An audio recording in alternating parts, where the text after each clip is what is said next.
Good morning, students. Today we'll discuss about size and shapes of soft gelatin capsules. So soft gelatin capsule we have already discussed. It is a hermetically sealed one-piece capsule shell, and it is used to dispense a variety of liquids and rarely solids. Okay, so the equipments and specifications they vary depending on the equipment or the manufacturer, but there are basic concepts which are applicable to all the capsules. So first we'll see what are the various sizes of the capsules and what are the various shapes. So as you can see, they are available in round shape, oblong shape, oval shape, tube shape and misc. Okay, so these the numbers which they are representing the capacity in minims. So whatever you are calculating the fill volume, that you are calculating in minims. So you can see the numbers represent the nominal capacity in minims. 1 cc is nothing but 1 ml. 1 cc is equal to 16.23 minims. So they are available in variety of shapes and sizes and depending on the fill weight. For example, if you want 500 mg of the active ingredient or 200 mg, so depending on the fill weight, you will calculate the fill volume in minims. Okay, so that I'll tell you with an example how to calculate the fill volume. The maximum capsule size or the shape which is convenient for human use is 20 minim oblong, 20 minim oblong, okay, 16 minim oval, 16 minim oval or 9 minim round. So these are the convenient sizes for use in humans: 9 round, 16 oval and 20 oblong. So the minimum size capsule, it depends on the dosage desired, the minimum fill volume being calculated from the specific gravity of the liquid. So the minimum fill volume I have told you, you will calculate in minims from the weight and the specific gravity of the liquid. So you should know how much weight you have to put in the capsule and you should know the specific gravity of the liquid. If you know these two, you can calculate the fill volume in minims. For example, I'll tell you with an example. For example, if a capsule should contain 500 mg of polysorbate 80, polysorbate 80, if the capsule should contain 500 mg, then how you will calculate the fill volume? What will be the fill volume? You will calculate, I've told you, you should know the fill weight. So fill weight is 500 mg. Okay, your fill weight is 500 mg. And you should know the specific gravity. I told you specific gravity, what will be the units? It is weight per ml, weight per unit ml, right? If you know the fill weight and specific gravity, we can calculate the fill volume for the particular capsule. So depending whatever fill volume you get, you will get the fill volume in minims, right? Depending on what fill volume you will get, you have to choose that size of the capsule. So I have told you for 500 milligrams. So 500 milligrams will be 0.5 grams. So you are calculating the fill volume. So fill volume is equal to 0.5 grams by specific gravity. Okay, by the specific gravity, when you dissolve it in a liquid, you should know the specific gravity. So the specific gravity is, gram per ml. So 1.08 gram by 1 ml. Okay, what is 1 ml? I have told you 1 ml is 16.23 minim. So this 1 ml comes here. So it becomes 16.23. Here it is minims, right? So the same have written here. 0.5 grams, you are calculating the fill volume when you know the fill weight and you should know the specific gravity of the liquid. So 0.5 grams divided by that density is, specific gravity is nothing but 1.08 gram by 1 cc. Okay, 1 cc is nothing but 16.23 minim, sorry. So that comes up 0.5 into 16.23 minim by 1.08 grams. So you will get 7.8 minims is the fill volume. So when you are getting 7.5 minims, like you can choose that particular size and shape. Okay, these are nothing but your minims: 1 minim, 2 minim, 3, 4, 5, 6, 7.5, 10, 12, 16, 20, 30, all these are your minims. So the numbers represent the nominal capacity in minims. 1 cc is nothing but 1 ml is equal to 16.23 minim. So these are available in various sizes like 1, 2, 3, 4, 5, 6, 7, 9, 28, 40, 40T. T is nothing but it is having a tube like projection. So it is used to denote that. 40T, 80T, 90. So this is the most common size used in humans. Then again in oval you have 1, 2, 3, 4, 5, 6, 7.5, 10, 12 minims. Then 16, 20, 30, 40, 60, 80, 85, 110 minim. Again 16 size is the convenient size for use in humans. Then in tube shape you have 5, 6, 8, 17.5, 30A, 30B, 35, 45. And here you have 55, 65, 90, 160, 250, 320, 480. So these are your tube shaped. Okay, and then your oblong shaped. Here also you have 3 minimum size capsule, 4 minimum size, 5 minimum size, 6, 8, 9.5. Then you have 11, 14, 16, 20, 90, 360. So this is a oblong shape. Okay, so this is a about soft gelatin capsule sizes and shapes. Okay, and I have told you majority of the fill volume is only with the liquids. So only aquagel process is the one which is concerned with the capsulation of dry process. Okay, this is one process which is concerned in which you fill the powders, capsulation of powders. Otherwise in remaining thing you are filling only liquids. And the maximum capsule size, this also I have already told you, the maximum capsule size is for convenient use in humans is 20 minim oblong, 16 minim oval and the 9 minim round. And the most widely used liquids for human use are your oily active ingredients. So you might have seen majority of the soft gelatin capsules, they contain oily liquids. Whenever you take vitamin D 60K, which is once in a week, you remember vitamin T3, we take this is in once in a week. It also has oil. So majority of the soft gelatin capsules, they will contain your oil such as your vegetables oils like soya bean, mineral oil, and some of the active ingredients like chlorfibrate, non-ionic surfactants like polysorbate 80, that they may be used either alone or in combination. Okay, and fish oil, you know, such active ingredient oils such as fish oil, they may function as solvent. Okay, and all the liquids, solutions and suspensions for capsulation, whatever you are using, they should be homogeneous. All the liquid solutions and suspensions which you are using, they should be homogeneous and they should be air free and they should be free flowing. Okay, so they should be homogeneous, they should be air free. All the liquids, that is all the liquid solutions, suspensions which you are using, they should be homogeneous and air free.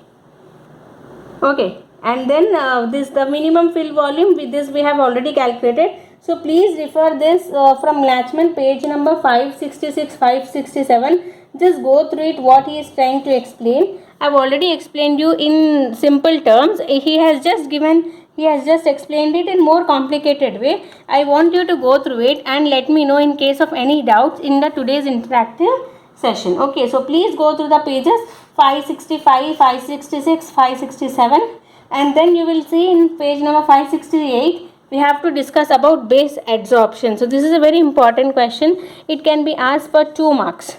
And it has been asked also, what do you mean by base adsorption?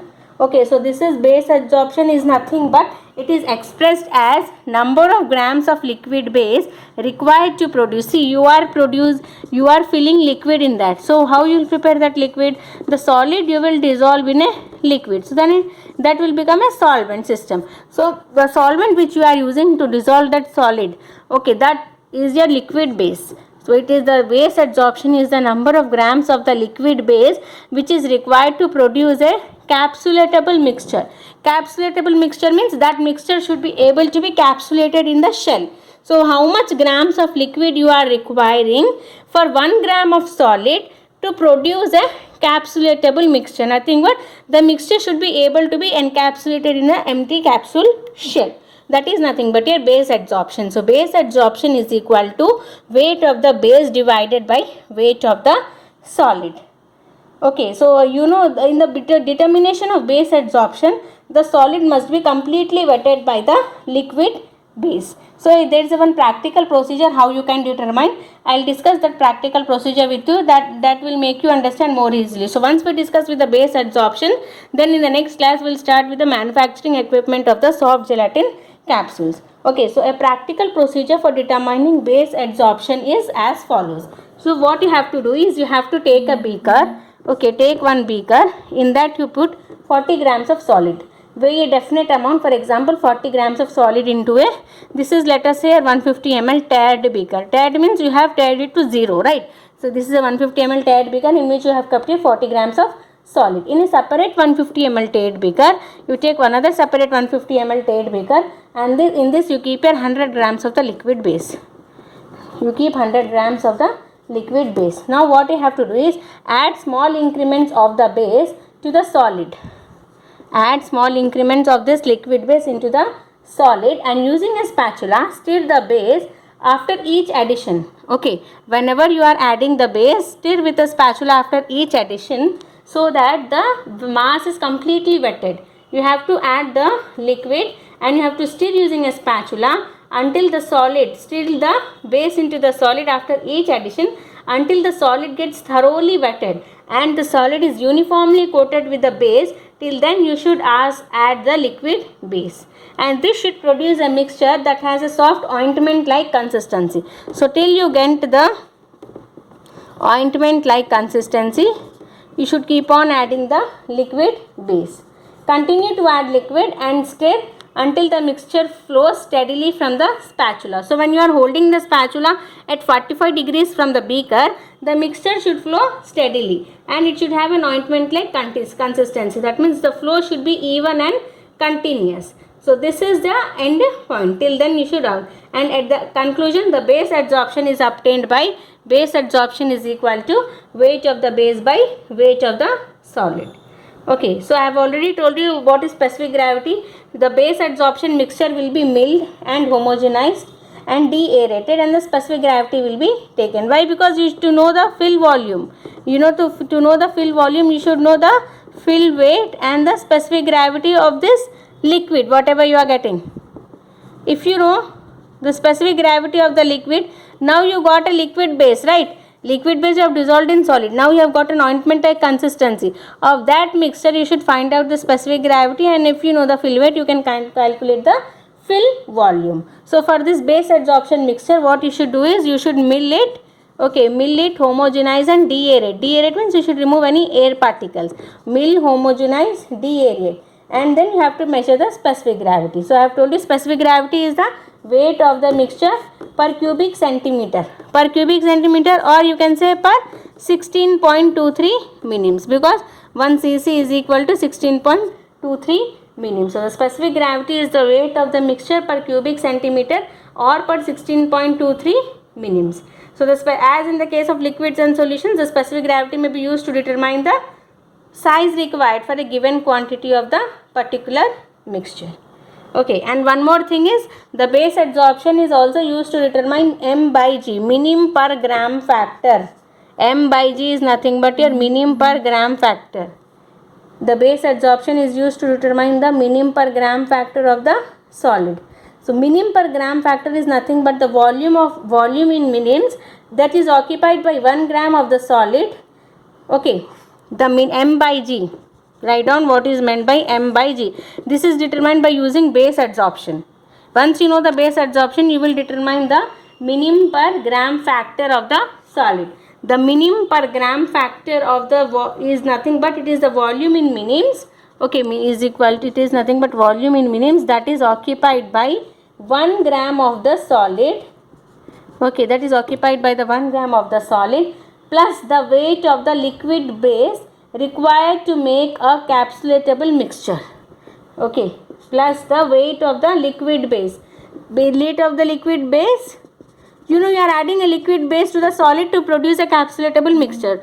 So the M by G, minim per gram factor, is the volume in minims that is occupied by 1 gram of the solid plus the weight of the liquid base required to produce a capsulatable mixture. Okay, so what is BA is nothing but a base adsorption. So the minim per gram factor is calculated by dividing the weight of the base, okay, plus the gram of the solid by the weight of the mixture per cubic centimeter. So the minim per gram is equal to, I'll tell you the equation that will make you easy. Minim per gram is equal to base adsorption plus S is nothing but what? Here gram weight. Gram weight of the solid, 1 gram of solid, right? And here W is nothing but a weight of the mixture. Here V is nothing but per cubic centimeter, or you can write here 16.23 minims. So this is your M by G. M by G is equal to, it is calculated by dividing the weight of the base, okay, weight of the base. Then base adsorption plus the gram of the solid by the weight of the mixture. And thus the lower the base adsorption of the solid and higher the density, the smaller the capsule size will be. So whenever the lower the base adsorption and higher the density,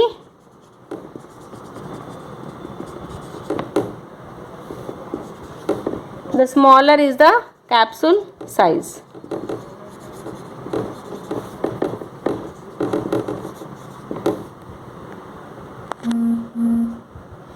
Okay, so this is with your base adsorption. So please go through it from Latchman, and if you have any doubt, if you read it you will understand it. Please refer the textbook and the video to make the notes. If you have any doubts you can ask me later, but please go through it, give a reading, go through the video thoroughly and give a reading in the textbook, then you will understand it clearly. Okay, thank you.